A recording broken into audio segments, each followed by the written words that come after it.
Hi అండి, welcome back to my channel Soujanya vlogs. ఈరోజు ఒక కార్న్ ఫ్రైడ్ రైస్ రెసిపీ చేసేద్దాం. నేనైతే ఇది ఫస్ట్ టైం ట్రై చేశాను. సో ఎలా వచ్చిందో చూసేద్దామండి. సో దీనికి నేను one onion, 1 carrot, 1 capsicum and 1 sweet corn already boil చేసి పెట్టుకొని, సో నేను పీల్ చేసుకొని పెట్టుకున్న corn.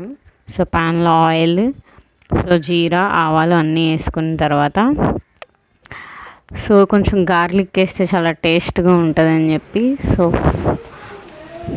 6 to 7 garlic, onion, capsicum, carrot అన్నీ వేసి బ్రౌనిష్ వచ్చేంత వరకు కొంచెం ఫ్రై చేసిన తర్వాత ఆల్రెడీ బాయిల్ చేసి పెట్టుకున్న కార్న్ యాడ్ చేసి,